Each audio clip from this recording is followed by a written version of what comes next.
ఈ మురుకు ఒకసారి చేసుకున్నామంటే కనీసం నెల దాకా ఉంటుంది. మనం బియ్యంతో స్వచ్ఛంగా చేస్తున్నాం కాబట్టి మురుకులు అనేది చాలా రుచిగా ఉంటుంది. మనము స్వీట్ షాప్లో కొన్నట్టే ఉంటుందండి. అంత చాలా బాగుంటుంది. మీరు ఒకసారి ట్రై చేయండి. ఇప్పుడు ఎలా చేయాలో చూసేద్దాం రండి. మొదటిసారి నా ఛానల్ చూస్తున్న వాళ్ళు ప్లీజ్ లైక్ చేయండి, షేర్ చేయండి. ముందుగా ఒక బౌల్ తీసుకోండి. ఆ బౌల్లో 1 కప్పు దాకా మినపగుళ్ళు తీసుకుందాము. ఆ మినపగుళ్ళని 2-3 సార్లు ఇలా శుభ్రంగా కడిగేసి ఇలా చేతితో కలుపుతూ శుభ్రంగా కడిగేసుకోవాలి. చూడండి, ఇలా కడిగిన తర్వాత వేడి నీళ్ళు 1 కప్పు దాకా వేడి నీళ్ళు పోసేసుకొని నానబెట్టుకోవాలి. ఒక అర్ధగంట నానబెట్టుకోవాలి. మనం వేడి నీళ్ళు పోసాం కాబట్టి త్వరగా నానిపోతుంది. చన్నీళ్ళు పోసుకున్నామంటే కనీసం 2 గంటలు అవుతుంది నానేదానికి. నేను వేడి నీళ్ళు పోసాం కాబట్టి ఇలా తీసుకున్నామంటే 2 ఉప్పులు కావాలి. ఇప్పుడు కుక్కర్ తీసుకోవాలి. కుక్కర్ తీసుకొని దీంతో మనం పప్పు నానబెట్టుకున్నాం కదండి, దాన్ని కుక్కర్లో వేసుకొని ఒక 2 విజిల్ వచ్చేదాకా ఉడికించుకోవాలి. 1 కప్పు మినపగుళ్ళకి 2 కప్పుల దాకా నీళ్ళు పోసుకొని మనము ఉడికించుకోవాలి. చూడండి, 2 కప్పుల దాకా నీళ్ళు పోసుకున్నాను. ముందుగా నానబెట్టిన నీళ్ళని నేను వంపేశాను.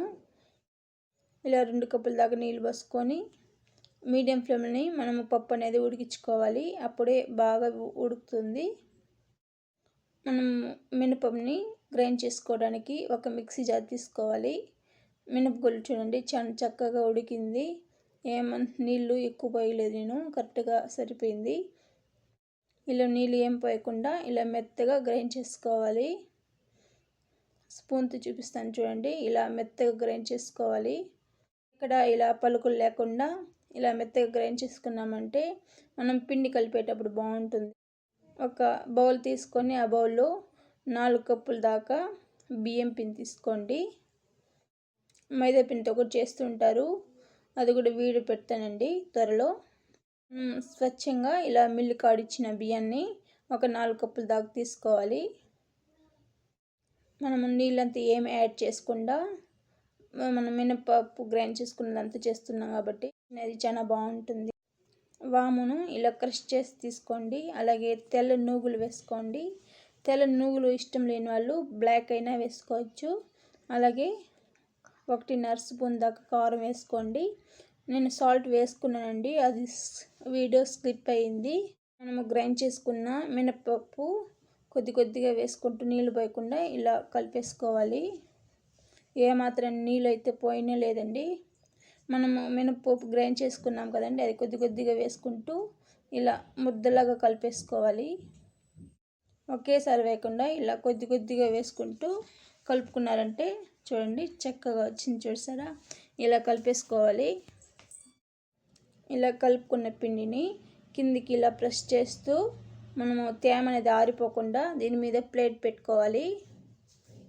మనం కలుపుకున్న పిండిని కొద్దిగా తీసుకొని ఇలా మురుకులు గొట్టంలో వేసుకొని ఇలా ఎలా కావాలో అలా మురుకుల షేప్లో వేసేసుకోండి. ఇలా జల్లెడ గరిటెలో వేసుకొని పక్కన పెట్టుకోవాలి. మళ్ళీ నూనె కాగింది లేదనేసి కొద్దిగా వేసి చూడండి. నూనె కొద్దిగా వేసిన తర్వాత పైకి వచ్చిందని నూనె కాగిపోయిందని.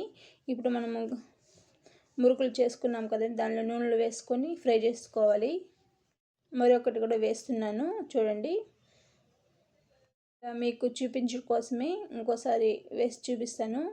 పిండి మనము నూనె అప్లై చేసుకొని గొట్టంలోకి వేసేసుకోవాలి. వేసుకున్నాక ఇలా జల్లెడ గంట ఉంటుంది కదండి, దాని మీద నూనె కొద్దిగా అద్దుకొని అతుక్కోకుండా ఉంటుంది. అందువల్ల ఇలా వేసుకొని గ్రైండ్ చేసుకున్నారంటే చాలా బాగా వస్తుంది. ఎప్పుడు ఒకసారి చేసి పెట్టేసామంటే కనీసం నెల దాకా ఉంటుందండి. ఇలా మీడియం ఫ్లేమ్లోనే మనము మురుకులంతా బాగా ఫ్రై చేసుకోవాలి. ఇలా హెయిర్ బబుల్స్ అంతా తగ్గిపోవాలండి, అప్పుడే మురుకులు అనేది ఫ్రై అని అర్థము. చూడండి, మురుకులు అయితే రెడీ అయిపోయింది. మీరు కూడా ఒకసారి ట్రై చేసి ఎలా వచ్చిందో కామెంట్ చేయండి. Please like, share, subscribe.